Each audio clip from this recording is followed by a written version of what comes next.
సాయి గారు ఒక్క నిమిషం లైన్ లో ఉండండి, మనతో పాటు స్టూడియోలో మీరు లైన్ లోనే ఉండండి. మనతో పాటు మామిడి గిరిధర్ గారు జైన గారు. గిరిధర్ గారు, సో వెరీ సాడ్, అంటే ఇటువంటి చర్చలు జరిపే పరిస్థితి మరోసారి రాకూడదు ఇటువంటి ఇష్యూస్ మీద. ఒకటి ప్రైమా ఫేసి మనకు ఒకటి మతం పేరు అడిగి చంపడం యూనిక్ కాన్సెప్ట్. ఇంతకుముందు బాంబ్ బ్లాస్ట్ చేసేవాళ్ళు, అప్పుడు బాంబ్ బ్లాస్ట్ చేసినప్పుడు ఏమనేవాళ్ళంటే ఉగ్రవాదానికి కులం లేదు మతం లేదు అని మాట్లాడేవాళ్ళు. అంటే చనిపోయేది దళ ముస్లిం చనిపోయారు హిందువులు. ఇప్పుడు ఇది పేరు పెట్టి చూసి బొట్టు పెట్టుకున్నావా లేదా, లేకపోతే ఇస్లాంలో పలానా నువ్వు నిజంగా ముస్లిం అయితే పలా చదువు అని చెప్పి ప్రత్యక్ష సాక్షులు చెప్తున్నారు. సో కొత్త కొత్త మార్గాలు అవలంబిస్తున్నారు ఉగ్రవాదులు.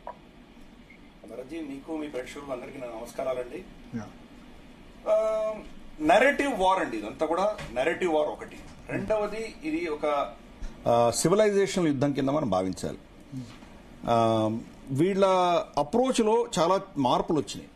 గతంలో ఓన్లీ వీళ్ళని టార్గెట్ చేసేవాళ్ళు, ఆర్మ్డ్ ఫోర్సెస్ ని మాత్రమే టార్గెట్ చేసేవాళ్ళు. సంవత్సరం నుంచి, ఇది ఈ రోజు పహల్గామ్ లో జరిగినటువంటి మొదటి ఘటన కాదు, సంవత్సరం నుంచి హిందువులను టార్గెట్ చేయడం మొదలుపెట్టారు.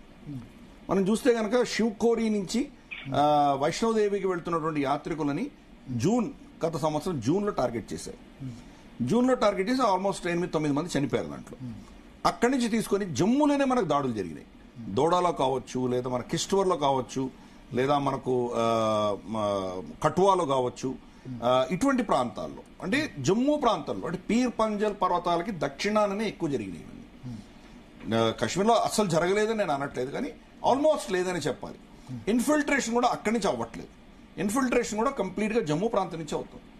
ఇన్ఫాక్ట్ ఒక 6-7 నెలల క్రితం, మీకు గుర్తుందో లేదో నాకు తెలియదు, రజౌరి అడవుల ప్రాంతంలో వీళ్ళు చాలా కొంతమంది మూకలు వచ్చి అక్కడ వాళ్ళు బస చేశారు. వాళ్ళు అక్కడ మన వాళ్ళు వాళ్ళని టార్గెట్ చేద్దామని వెళ్తే కనుక ఆల్మోస్ట్ 1:5, 1:6 మన వాళ్ళు చనిపోయారు. ఒక టెర్రరిస్ట్ చంపడానికి 5-6 మంది మన సైనికులు చనిపోయారు. అసిమెట్రికల్ నంబర్స్, మనం చాలా మంది కోల్పోయాం అక్కడ. ఎందుకంటే అడవులలో వాళ్ళకి అడ్వాంటేజ్ ఉంది. మన డ్రోన్స్ ఇవన్నీ కూడా అక్కడ వెళ్ళలేవు. కింకారణ్యాల్లో మనం సిగ్నల్స్ రావు, అక్కడ వెళ్ళలేవు, చాలా ప్రాబ్లమ్స్ అవి. శాటిలైట్ ఇమేజెస్ మనకు దొరకలేదు. కాబట్టి ఇప్పుడు టాక్టిక్స్ మారాయి.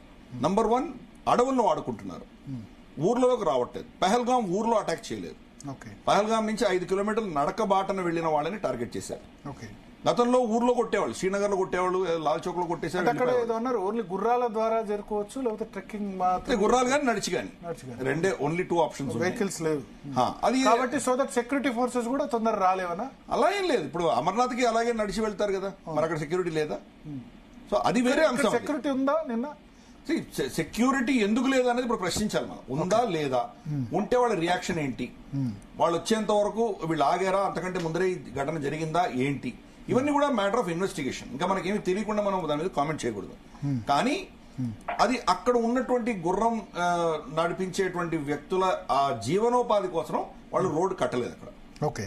అలాగే మనం చూస్తే ఈ రోజు పహల్గామ్, యాక్చువల్గా పహల్గామ్ చాలా పెద్ద ఊరు, పెద్ద టూరిస్ట్ స్పాట్ అది.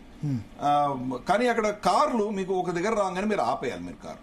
అక్కడ లోకల్ గా మీరు బేతాబ్ వ్యాలీ వెళ్లాలన్నా, ఇంకెక్కడికి తిరగాలన్నా, చందన్వారి దాకా వెళ్లాలన్నా లోకల్ టాక్సీ తీసుకోవాలి మీరు. అంటే వాళ్ళు ఒక మోనోపలి పెట్టుకున్నారు. ఇక్కడ ఎవరైనా పర్యాటకులు వస్తే గనక వాళ్ళు మా కార్లే వాడాలి, మా గుర్రాలే వాడాలి, కాబట్టి మిగతా మీరేం వాడడానికి వీల్లేదు. అలా పెట్టారు వాళ్ళు, రెస్ట్రిక్షన్ పెట్టి దానికోసం పెట్టుకున్నారు. మనకు కూడా చాలా దగ్గర మనం ఇప్పుడు ఫర్ ఇన్స్టెన్స్ వైష్ణోదేవికి వెళ్ళాలంటే కనుక మనకు మనం కార్లు వెళ్ళవు కదా, గుర్రాలను నడిచే వెళ్ళాలి కదా. అటువంటి చాలా ప్రాంతాలు ఉన్నాయి మన దేశంలో. శివఖోరీలో కూడా మనకు ఆల్మోస్ట్ 10 కిలోమీటర్లు నడిచి వెళ్ళాలి. సో ప్రాబ్లం ఎక్కడొచ్చిందంటే కనుక దానివల్ల కాదు, మన గ్రిడ్ లో ఎక్కడో తేడా వచ్చింది. ఇవి మ్యాటర్ ఆఫ్ ఇన్వెస్టిగేషన్. అది ఎలా జరుగుతుంది, దాన్ని మన దగ్గర తప్పులు ఎక్కడ ఉన్నాయో అవి ఎలా బయటపడతాయి. బట్ అంతకంటే కీలకమైనది దీంట్లో ఏంటంటే కనుక ఈ ప్యాటర్న్ షిఫ్ట్ అయిందే, దాన్ని మనం గమనించాలి. ఒకటి, వాళ్ళు ఊర్లలో రావట్లేదు, అడవులలో వెళ్తున్నారు వాళ్ళు. 2, హిందువులను టార్గెట్ చేస్తున్నారు. కానీ ఇకో సిస్టమ్ మన దేశంలో దరిద్రం ఎలా దాపరించిందంటే